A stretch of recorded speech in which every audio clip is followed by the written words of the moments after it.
Morning. Just us here so far. Morning. Hi, you okay?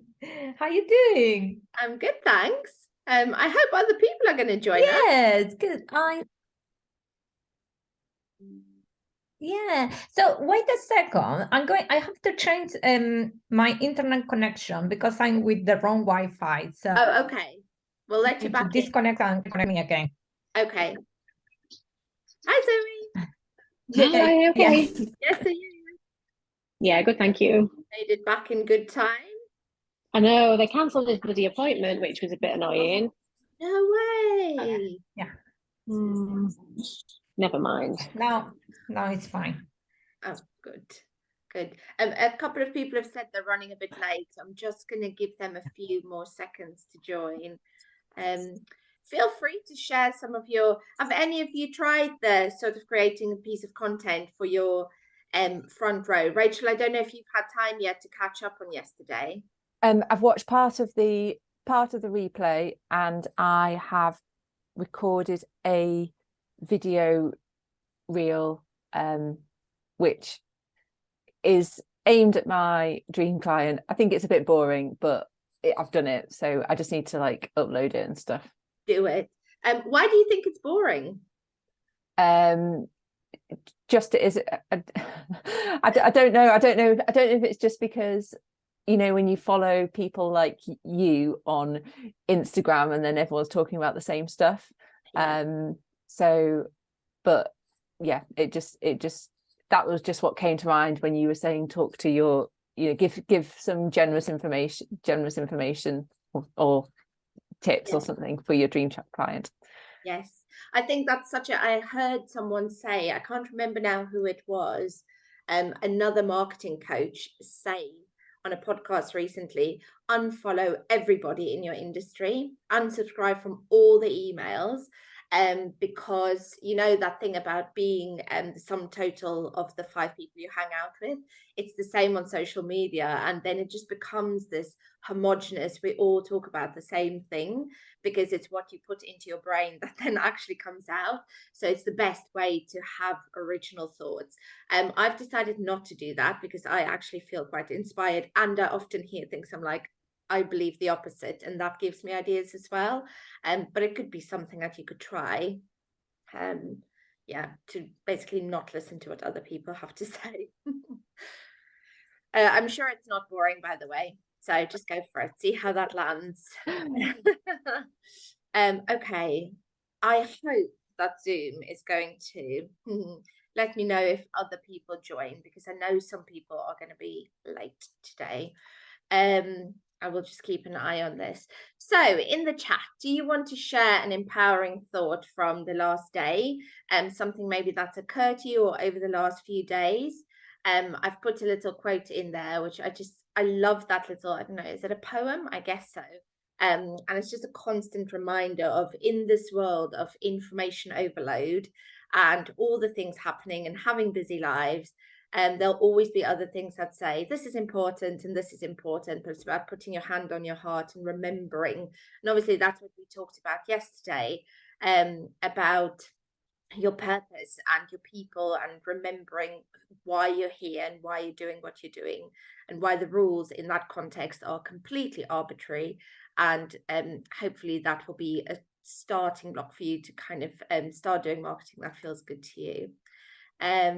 Yes, there are people who want to read and hear about what I have to say. Rachel, I don't know if you believe in like post-it in the same passion as I do, but a post-it with that on your screen, or as your phone screensaver or something, to just remember that and reiterate that idea that what you have to say is worth listening to.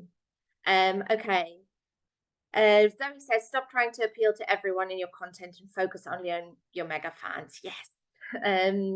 Litsa, mine is, I do actually know stuff that some people don't. Yes, this is the thing, when we're so close to it, we forget. And you really do, Litsa. And Litsa's got something special to celebrate today. Do you feel amazing? Yeah, I feel absolutely terrified because I literally just pressed send on that quote, and it's the biggest quote I've ever sent in my life since having my own business starting 8 months ago. And I literally pressed send and then run away. Oh, did you? Oh, we're sending you all the good vibes, all the good vibes. How exciting! What a big leap! Brilliant. But you do know your stuff, and they are bloody lucky to have you. So, I hope they get back to you really quickly as well, because it's the wait, isn't it? Thank you. Yes. Rachel's your client. And you've blown her mind. That's amazing. Well done, you. Two-way, she definitely blows my mind all the time too. So yeah. This is the thing, and like I said to you on day one, I wish we could all see ourselves as other people see us, or just even a sliver, and just believe some of that. Sometimes we do know our stuff, and what we have to say in the world is worth listening to. I've got good vibes now. So today we're going to talk about joy, because I believe when people are stuck in a marketing rut and they say things like, oh, I don't have creative ideas, or I don't have anything special to say, or I don't have enough knowledge, or I don't have enough time, I don't actually believe this is your trouble. This is the actual problem. I think the problem is that you don't enjoy what you're doing when it comes to marketing. And for me, I always use this example, but there's so many parallels with exercise. I have such a love-hate relationship with exercise. And over the years, I have tried so many different things, tried different gyms, and gone, right, I just need to be motivated. I just need to be a bit better and go to the gym or do these things that I don't actually enjoy. And it wasn't until I found things that I actually love doing and look forward to doing that I found my exercise mojo. And it's not constant. I have to constantly tap back into the joy and make it more fun. So that idea of, oh, I don't have enough ideas, or I'm not creative enough. I know that you have loads of ideas. That is not your problem. You're creative. You created a business from scratch. Every day you are solving problems. You're blowing people's minds. You're working out complicated proposals. You're overcoming challenges. So you are super resourceful and you're super creative. And you do have time. This week you've spent, what's it, like 2 hours probably so far on your marketing. And look at your screen time if you dare. I don't dare look at my screen time, because I know that then I'll have to like be honest with myself and stare reality in the face. And speaking of phones, you have access to all the knowledge, like all your tech questions or the things that are constantly feel like an obstacle are often a Google away. You have the world's information at your fingertips. So I really believe it's not lack of knowledge, creativity, ideas, time that's standing in the way. It's lack of enjoyment. And that's what I really want to talk about today. There are too many fun sponges when it comes to marketing. And those things are the things that drain your energy and drain your mojo and stops you from doing things. Those fun sponges, I believe, are things like the shoulds. You should do things this way. Not wanting to create social media posts all the time, feeling you need to be always on, feeling like you need to show extreme emotional vulnerability in order to connect with people, believing you need to be silly and show up as some version of you that doesn't feel real, or doing marketing that jars with your beliefs or your personality or your values. So today I want to invite you to imagine what might be possible for you if you change your approach and actually do the stuff in marketing that genuinely lights you up. So today we're going to go looking for joy, and I want you to think about what are the best bits for you about running your business? Is it stuff like connecting with people? Is it writing? Is it choosing beautiful homeware, looking at Zoe? Is it playing with color, looking at Julia? Is it that you get to work outside or work with your hands or create something? And I want you to, I'm just going to let Julie in. I'm glad this alerted me to her presence. I don't want you to say things like, oh, I guess I could live with writing blogs now and then, or oh, I guess I could video some stuff, or I guess I could do this. I want you to say, oh, I really bloody love plants or color or trees or stationery or beautiful design, Or I want you to say things like, I'm really bloody amazing at writing poetry or making art or choosing fabrics, or I adore helping people uncover part of themselves or their motivations or overcoming challenges. Or I feel alive when someone sits across the table from me and I can see the light bulbs going off in their heads, or I'm brilliant at making people laugh. So I want you to think about, what is that fizzy sense of joyous love that happens in your business?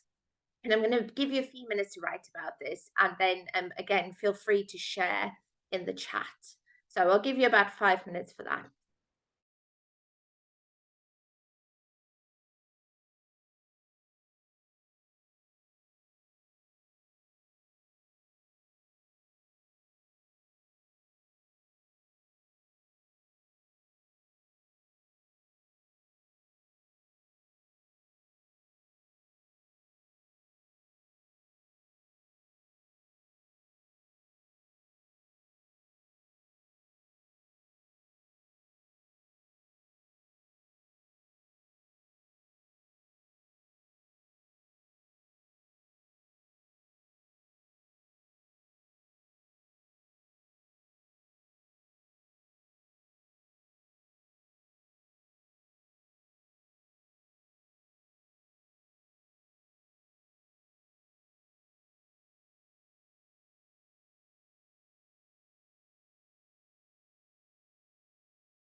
Right, Liz's gone really cheesy, she says, which I love. So Liz's embracing getting to do different types of tasks, so it's varied, it keeps it interesting, your days are different, you can work, be and live differently every day, and then you get to have an impact and make a difference to people, clients, and also your family. And I said, cheese is good. Like, I do think, why not? Like, why feel? I feel it's such a like outdated way of thinking about running a business, and it's like a hangover from corporate mindset, I guess, that your business persona and your life persona need to be separate. If that's the thing that gives you joy, and certainly in my case, my family was part of the reason, my family setup was part of the reason why I set up my business, why should that not be the source of your joy? So yeah, more cheese, definitely. Always a fan in all formats. Rachel says she loves the creativity and freedom that she gets to have in her work, and the fact that you get to work outside and in nature sometimes. Zoe loves launching new products, styling collections, seeing clients light up when they see the design she's put together for them, creating content, finding new products, receiving an order, feedback from clients, meeting new people, and networking. So much to love. Aren't we lucky that we get to run our own businesses despite all the challenges? Right, so there's a part B to this exercise. Oh, I'm just going to read Rachel's. Rachel also loves writing a weekly newsletter, meeting new people, supporting them to make a difference to their lives and the world around them. Right, so for part B of this exercise, I want you to now go to any of your marketing channels, any of your social channels or your newsletter, or you can look at several. And I want you to look at the last few pieces of marketing you put out into the world and compare that to your joy list and see if your marketing that you're putting out into the world conveys any of this joy. And look at opportunities to amp up the joy. So maybe you can look at how you use your language and see how you can actually convey more of that joy and more of that, the things that light you up in your marketing. So this is quite a vulnerable exercise, but please feel free to share in your chat and go, yeah, actually, this is amazing, or here's where I can amp up the joy in my marketing.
I'm giggling at myself here because your comments are making me laugh. Zoe just said, in short, no, my marketing doesn't include anything from my list. And I think that's so common because when we sit down to create marketing, we go, right, think like, oh, this is the thing I want to sell, or this is how I want to serve. And we dull down that personality and the joy, and we water down the stuff that really matters to us. And that changes the energy behind the content. So Zoe, I'd be interested to hear or to see what you do now, so how you can include some of those things, if it gives you ideas for new content, or if you just change how you present what you already do. And Litsa said it's given her an instant light bulb moment. Your content's a bit homogenous and could definitely share more of the variety. You're sure people want to hear how useful spreadsheets can be in a non-scary, fun way. Definitely. Definitely. I used to have a mug that said, oh man, it had like a funny spreadsheet thing. I love spreadsheets or something it said. And it was such a talking point because there's lots of people who care about spreadsheets and want to understand it better. I think you can have lots of fun with that actually. Julia says, I have joy when I work on projects that I can go through my style. Yeah. And I use those projects on my marketing. Brilliant. And Julia, do you share then what it is you love about it, or do you share some of that joy, or do you just go, here's my beautiful website? So, well, I used to basically to share on my Instagram. Now I update my portfolio. So basically I want to, so yeah, so people say, oh, I like that style. But I know at the same time I have to mix with myself. So why where is the value of working with myself? And this is the part where I show up a lot of myself. But still I feel like my boring content. So it's not the part that I have so much joy about that.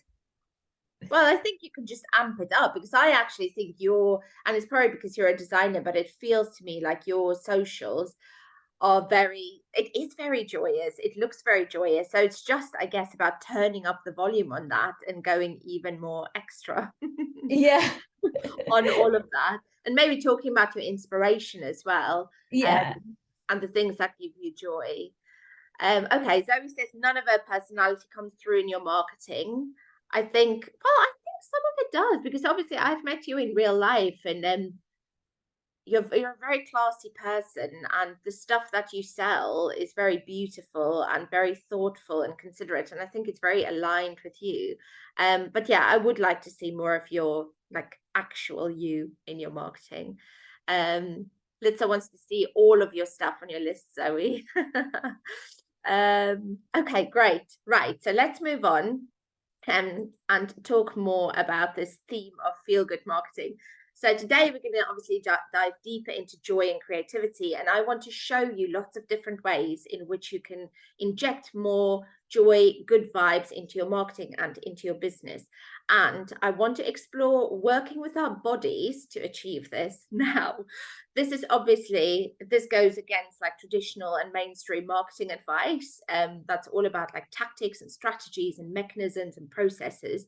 And that's kind of why I love it, is because it goes against the logical way of talking about marketing. Now, our friend Rachel here is an actual GP and an actual expert in bodies and how all of this stuff works.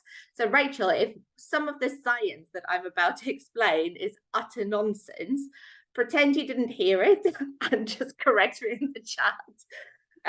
So today we're going to talk about dopamine, serotonin, oxytocin, and endorphins. So these are things that allow us to feel pleasure in our bodies. So dopamine, and I need to really refer to my notes here, is a neurotransmitter that allows us to feel pleasure, satisfaction, and motivation. And if we don't have enough dopamine in our bodies, we go into the spiral of procrastination, self-doubt, lack of enthusiasm, all the rutty things, all the things that make us feel like we're in a rut. Dopamine motivates you to actually take action towards your goals, and it gives you a surge of like reinforcing pleasure when you achieve them. Serotonin has lots of jobs, and it crucially has to do with our mood. So serotonin flows when we feel significant, when we feel important. Oxytocin is a cuddle hormone, so we release it when we have sex or breastfeed, give hugs, when we give people a gift. And endorphins are a response to pain and stress, but then it also alleviates anxiety. And endorphins are released, for example, when people get like a second wind. So runner's high is where it diminishes your perception of pain. So that's the scientific bit. But I want to talk about how we can actually get more of these feel-good things into our bodies when we do marketing. So here are some of the things that science tells us allows us to release these feel-good hormones and things, but I want to see how we can make this relevant to marketing. And here are some ways that I'm going to show you today. So first of all is to go where you already feel good. That is where you kind of tether a habit to something that you already enjoy. I don't know if any of you have read Atomic Habits by James Clear. Anyone? Yeah, I was just about to say, if nobody says yes to this, because I feel like most people have read it. It's one of the best books I've ever read. I'm such a fan. And in it, he talks about this thing called, I think, habit tethering. Oh, Zoe, you'll enjoy it, I think. So he talks about things like when you brush your teeth and you also do squats, or if you put your vitamins next to the tea bags. It's about piggybacking onto something that you already love. And in marketing, the way I see it is to latch on to situations where you already experience dopamine. So yeah, I think this is something that can potentially be super important for you in enjoying marketing. With all of these things, it requires you to really lean into pleasure and then get super creative about how you can link that to marketing, because you're connecting two seemingly irrelevant things, like something that gives you pleasure away from work potentially, and then making it part of your flavor of feel-good marketing. So we'll look at each of these in turn. So, for example, this is if you really enjoy something like crochet or knitting, and somehow you connect that with your marketing. So it might be that you crochet while you do a live video, sharing some tips or explaining how people can work with you. Or if you really love baking a cake, it's you can bake a cake and then you're maybe a life coach and then you write some tips on the cake. Or if you love writing poetry and you also sell stationery, you might write a little poem about pens or pencils and use that in your marketing. Or if you're book obsessed and you teach people how to cook, you might start a book club around recipe books.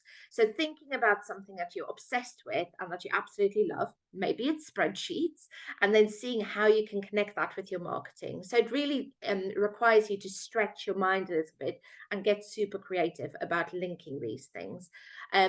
One of the things that I always think of is like when people go on their dog walks and they're out in nature and they just go live on Instagram. I mean, I've tried it, but I don't know how people manage to look so good and not be shaky and like noisy wind and stuff. But I love that idea of combining something you already do, you already love, and bringing people into your world with that. So here's a few examples. The one at the top left, I absolutely love this. This is by someone called Kath Cousins, who I think some of you will know. So she wrote this post.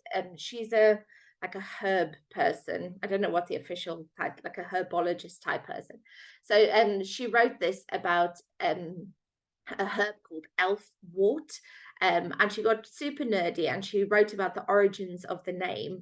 And I love it because it's like this herb helps with if you're feeling rubbish, but you don't know why. It's about feeling like you're being shot with tiny arrows fired by elves. And then this plant can help you. So she got really super nerdy about something she loved. And then she shared this on Instagram. And I just thought it's so interesting to combine those things. Kath may have thought, oh, nobody else cares about this. But it really connected with me. And I know nothing about plants or herbs. Then bottom left, we've got Lou, who I know some of you like us or know as well. So Lou does tapping, EFT, and she is also a really good singer and has been in musicals and stuff. So she did some of these where she did songs from musicals and she tapped along and she used the words for it. So she brought two of her loves together, musicals, EFT, and then brought it into her marketing. And there's an example maybe of a coach or a person who loves knitting and then can knit something with like tips or advice or motivational sayings. And then top right, that is Shelley, who is a fashion influencer. And I love how she brings joy. Sometimes she involves her kids or a friend, and the marketing just sings of joy. And I think it's because she brings all of these things that she loves into it. Now, dopamine is the one that gets released when we do exercise. So I want to invite you to think about how you can bring exercise into your business. This sounds very like, oh, exercise more.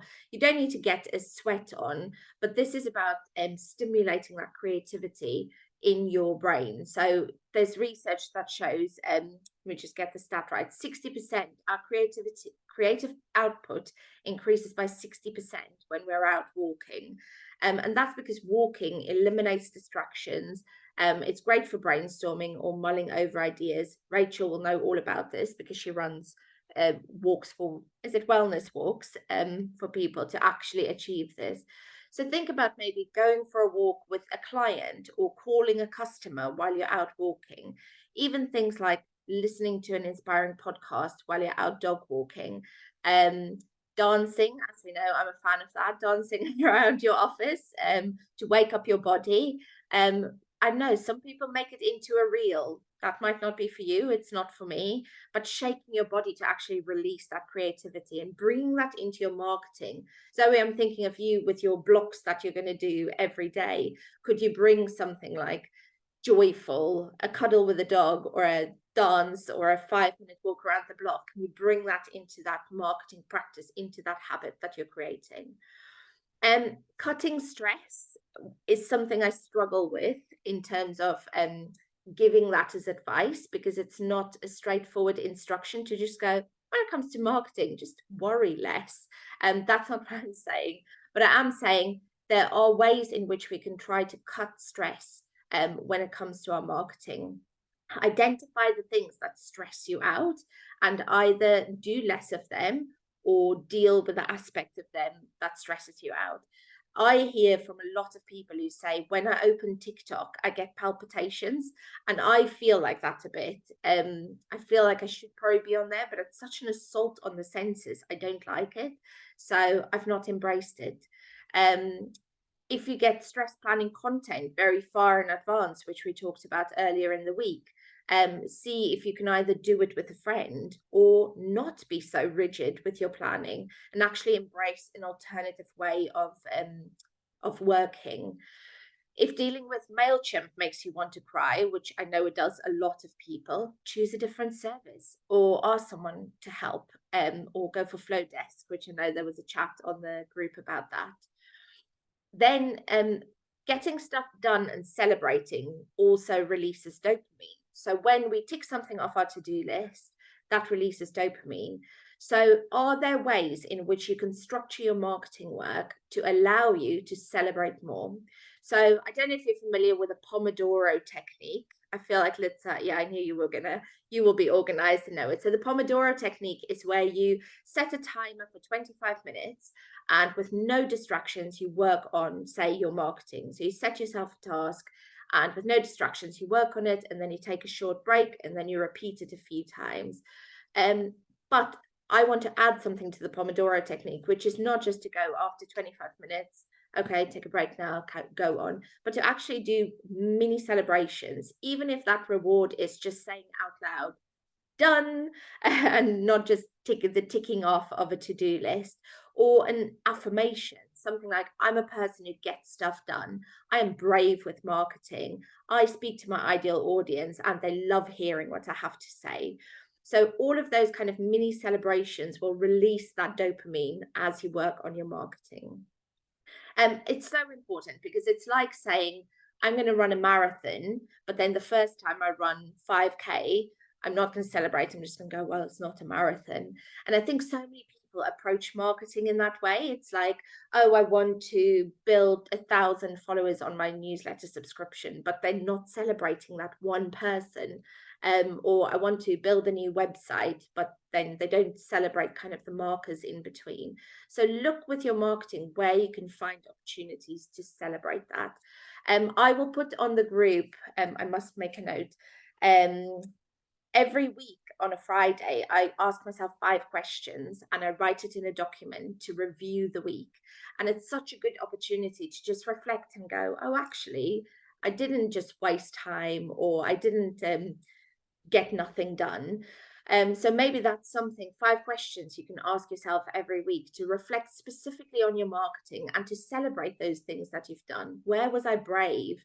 Where have I done something I've never done before? Where have I shown up even if I didn't feel like it or feel like I was in the right place for it? So what if instead of getting lots of little, or instead of focusing on the big goal, you focus on getting lots of little surges of dopamine related to your marketing that just keeps you going. Gratitude is another one that releases all the good hormones. So in terms of marketing, I believe this could be about reflecting on your past achievement and allowing your brain to relive that experience. So maybe if you do that at the end of every week, you'll go, oh, when I posted that reel on Wednesday, I was really nervous, but then I hit it and then I felt really good because a person commented on it. The thing is that our brains struggle to tell the difference between what is real and what is imagined. So it produces serotonin, whether it's you remember something real or it is happening in the moment. And that's why gratitude is so powerful, because you remember how it felt and then your brain goes, oh, that felt good. It's real. I'm going to release serotonin. So something you can do is to think about when marketing has felt really good to you, and then you can remember that and then you can refer back to it. Another little tip that I have is I have a folder called Kind Words on my email, And whenever somebody replies to my newsletter, I know, Julia, you got to reply to your newsletter this week. When people reply to my newsletter, I save it in there. And when I have a wobble, when I feel like, oh, I don't know if I can send this proposal, do people care about, I know, what I have to say? I go and read through that and I go, oh, actually, I really rate that person's opinion, and they replied to my email and they said this resonated with them. So it's building evidence that the stuff you put out there in the world, the marketing you put out there in the world, is having an impact and it is relating to people. More science. So there was this study which I found really interesting, where scientists had a corridor with rats with low dopamine, and they had two piles of food on either side, and they had a big pile and they had a smaller pile, and between the rats and the big pile of food was a tiny little fence that they had to jump over. And they almost always, the rats almost always went for less food, because it meant they didn't have to jump over this little fence, which, by the way, I would love to see a video of it because it sounds super cute. But the thinking here is that when our dopamine is low and we're in a rut, we go for the things that feel easier to achieve, even if we know it doesn't yield the results that we want or need.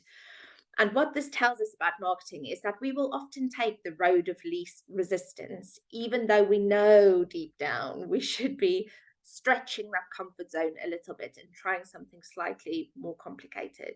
So I want you to start thinking about, where are the places where the reward can be bigger, but you're going for you're avoiding that little fence, whether that little fence is understanding a platform or getting in external help with something. So think about where it is that you can potentially get more rewards through something slightly more complicated. I also found this quite funny, the monkeys.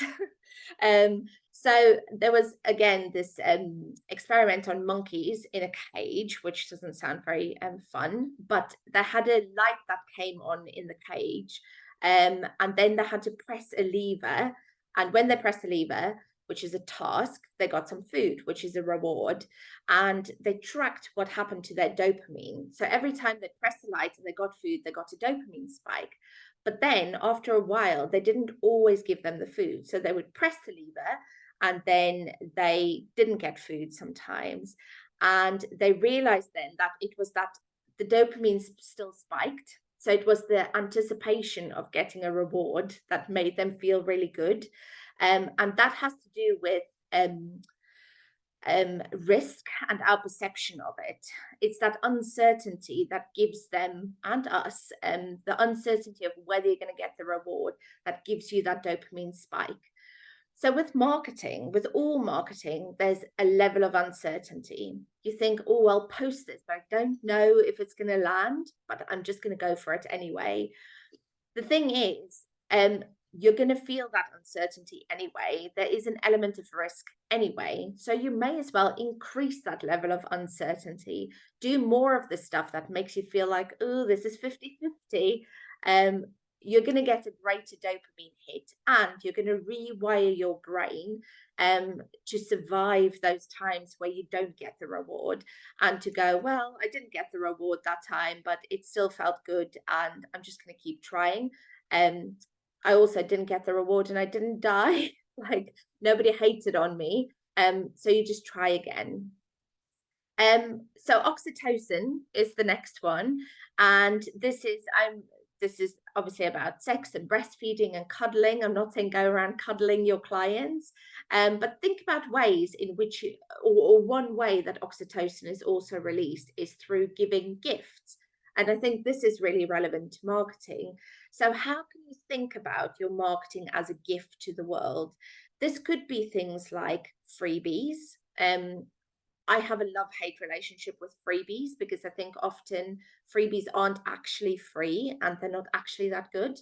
They're not free because people give you their data, their email address, but they also often leave people with more questions than answers. And that's why I talked yesterday about that sense of generosity. So think about things that you can give your people that will feel really good to you, to give to them and will feel really good to them to receive? Is that maybe a spreadsheet template? Or is it a checklist for the home to how you can feng shui your house and make your office really lovely? Is it a playlist you can send people to feel really good? Is it sending prizes when you run a workshop? That makes me feel really good. And I get really excited trotting off to the post office and sending prizes. So think about ways in which you can be generous and give people gifts to make your marketing feel more fun for you. And then the final one is endorphins, where I want to focus on injecting laughter and joy and a sense of playfulness in your marketing. There are so many ways that I think, and you've all kind of said your marketing doesn't reflect, the stuff that you feel joy about. So how can you inject a bit of humor into your marketing? That can look like literally telling a joke. It can look like curating some funny things, whether that is memes you found that's related to your industry, sharing other people's reels. I do this a lot. Share it in stories, make a list in your blog. In the past, I've done something for a client about the funniest dog videos of the year. I mean, what a joy to put that blog together. So think about ways to hold your marketing lightly and inject some of that fun and playfulness, especially on social media, where people go to be entertained. They often don't go there to massively use their brains, especially if they're like scrolling reels or TikToks and things like that. So think about ways in which you can make people smile. Use GIFs. Apparently, GIFs are only used by old people these days, but I refuse to stop using them and refuse to accept that I'm old. So use GIFs, make it fun. Having an out of office message that is funny. That's not just I'm out of the office and will respond to your email upon my return, but inject some fun in there. It really is about taking your work seriously, but not yourself. That is what will connect with people and will make them know, like, and trust and understand you better. So, for our next exercise, our final exercise, we're nearly at time, is I want you to name the things you fear. So name your marketing fears. Things like, I'm scared that if I tell people I don't want to work with Tories, which is something I've done before, I'd lose work. I'm scared if I stock products with sweary words on, people will boycott my shop. I'm scared if I show up without makeup on stories, people will think less of me. Let's proudly. I'm scared if I try to send an email, the formatting will go weird and it will look stupid. I'm scared if I annoy people, I'll annoy people if I email them or post 2 days in a row. I'm scared people think I'm extra or I'm vain or I'm manipulative if I talk about this thing, or I'm boasting. I'm scared if I share something vulnerable, nobody will respond. So take a few minutes and name your fears. And then I want you to think of something you can do over the next few days to try to counter that, to basically show your brain that you can play, that you can be creative, that you can put stuff out there in the world and survive. I'm going to tell you, while you think about this, there is a coach called Simone Grace Soul, and I will put a link to this podcast in the group.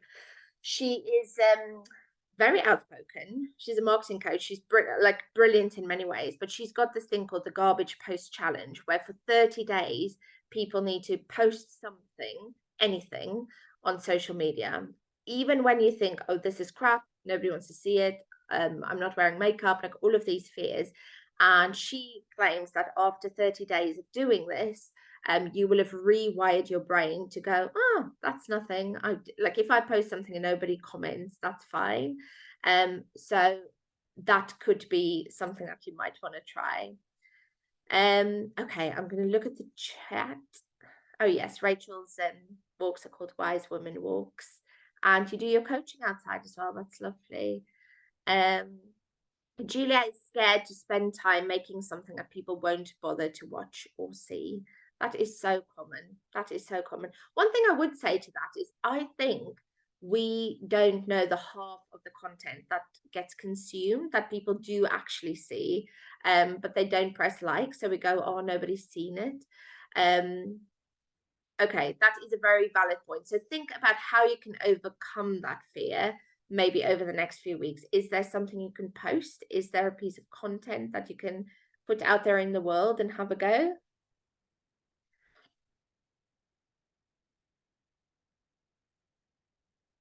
So no, so actually in the last time it came an idea so to make kind of a recording about like helping people to build a landing page. So in my mind came, it's like spending time doing this that maybe people are not going to watch it, and yeah, so that kind of things that it's an idea that sometimes that then I stop myself. I know that I have to do it anyway. It's like also it's a decision about which audience I want to reach, that maybe it's not what I'm focused at the moment.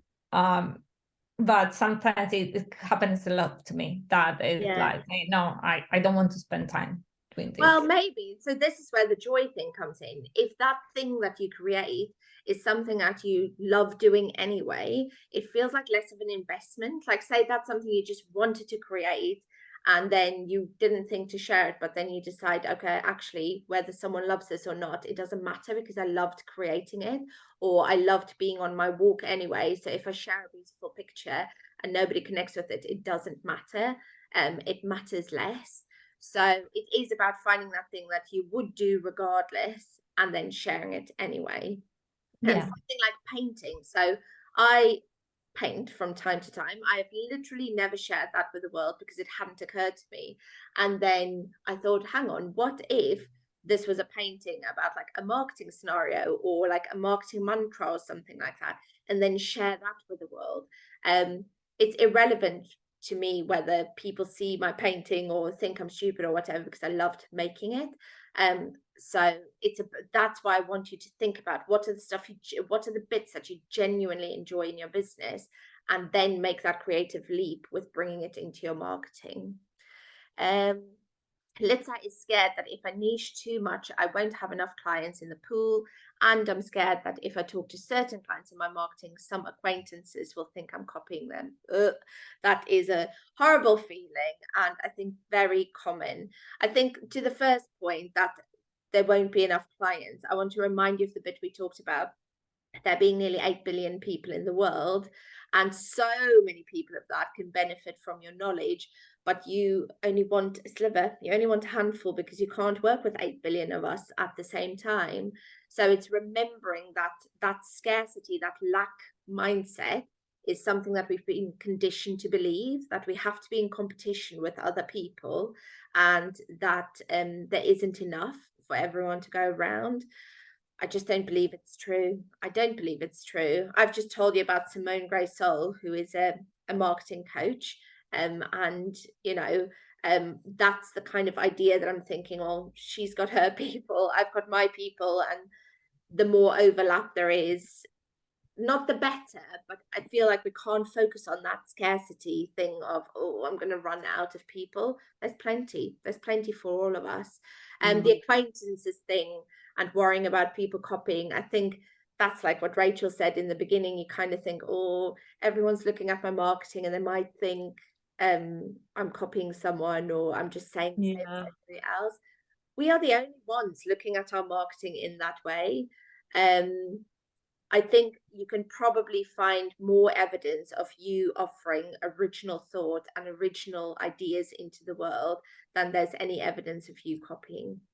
I'm sure it is that I just hone in on it, but it's just that I've had 2 this week where I've planned my marketing for the month, and then I've seen 2 posts from people I'm following who have just put something out there which is in my plan for like the next couple of weeks. I'm like, oh, that's going to go out, and then they're going to think I copied, and of course I didn't copy. And I think you just need to put that out there. I also think when stuff like that happens, maybe not this in particular, but sometimes there's power in speaking to it. in your marketing, like saying lots of people are talking about this topic, and acknowledging that. I launched a thing on, what day was it? I think Monday this week, Galentine's Day, Galentine's VIP days. And it had been, so I planned it in January to launch it. I just didn't get my shit together. And then on last Friday, I think somebody else launched like a Galentine's thing, and we're in the same like group of like networking group, and they launched a Galentine's thing. And I thought, you know what, I'm just going to message them. And I was like, I'm launching something on Monday, and just open that conversation so there's no awkwardness or weirdness. So depending on the relationship, there's something potentially there as well. But it is a tricky thing. I think one sort of empowering thought you can take away from it is that nobody else looks at our marketing the same way that we do, which is with an absolute magnifying glass, which is empowering in some ways, depressing in others, because we want people to pay attention to every word we put out there, but most people give it a cursory glance. Zoe is scared of a lot of things, and there's also part of me that doesn't really know what I'm fearful of, which feels very irrational. That's so interesting. So you feel fearful, but you don't really know of what? Yeah, so I've got a list. So typically the key things that I would say I'm fearful of when putting out content is that people won't read it, won't like it, which I know we probably all feel a little bit like that. It won't look professional enough, and people will judge that. People won't connect with my posts. People might unsubscribe from my mailing list or following. I might make a mistake and I'm frightened of being judged. But then there's just something like quite deep that makes me feel quite fearful of something, but I don't know how to get it out. It feels really bizarre to actually even say it out loud. Yeah. It sounds to me like there's a lot of conditioning and a lot of like beliefs around like what is professional anyway. Does that even exist? What is perfect anyway? That kind of judge of our own output, that standard that we put for ourselves, that is probably just in our head. And for anybody else, that idea of what is professional, what is good, you're never going to please all the people.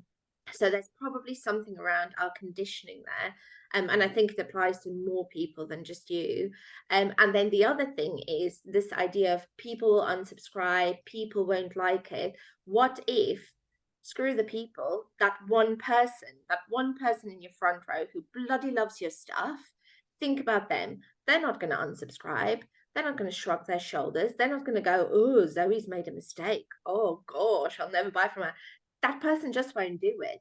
So focusing on that mega fan in the front row will hopefully start, like as you practice it more, will start to feel like liberating, because you're only speaking to that person. And they won't judge you. They won't do all of those things. Oh, we've lost someone. Rachel. Oh, Rachel's had to go. So how does that feel? Is that something you can sit with for a bit and deal with the fears? Yeah, definitely. I think there's some different things that I can apply here to just bring my own personality into the content, because I think I feel very rigid in terms of the content that I put out there. And one of the things that I really wanted to get out of the session with yourself, Karen, and everybody sharing their ideas and experiences is around like how do I and what should I, relevant to my industry, venture into? Because at the moment I do a lot of like product promotion, and so I think there's so much more that I can do around inspiring customers, educating customers, giving them things that they can take and apply from my own knowledge and experience, showing up perhaps a little vulnerable with regards to things don't always turn out how you might expect them to, but that's okay. And what to do in those circumstances when you've painted your home and it dries and it's an awful shade of brown and you was expecting a beautiful shade of beige. So yeah, I think it's those things that are going to help in the practice. It's all about the practice. It really is, because that kind of, if you gather the evidence again that these sorts of things work and what doesn't work, because there will be some that won't work, but that sort of it's not vulnerability, it's stories, and it's sharing your expertise and showing your knowledge. And one thing that I would love to hear more about from you is like your inspiration for choosing the products that you, so it's still talking about the products, but that might be a gentle shuffle forward. So I'm not asking you to leap like double-footed in the deep end with vulnerability or sharing some of yourself, but maybe start with the product, start with the story behind it, start with your values, which I know you're quite clear about, and why you choose certain things, how you've styled things in your own home, or things like stories from your past. So I think there's an absolute ton of things, and once you start just shuffling gently in that direction, you'll probably gain the confidence to do more of it and to experiment more boldly as well. Yeah, and I feel that I'm halfway there, because I do, in terms of collections, for quite a lot of the posts that I do to showcase the products, I put together a collection in Canva, but then I don't really talk about the collection. I just focus on our products and just, hey, you know, check out the website, all of these things are great, and there you go. Not those words, but that's the sentiment of what I'm doing. And I'm missing the, I've chosen these products because this is how they can make you feel. This is what they will look really great styled alongside, perfect for people like this, or looking for that. So yeah, I think I've just missed the, I guess, descriptive and the narrative that sits behind some of the images that I put out there, because it's a very visual business, and it's a pretty business, which I love. Pretty business. It's definitely, that is, you're right, it's the story behind it, and that storytelling aspect is maybe missing at the moment.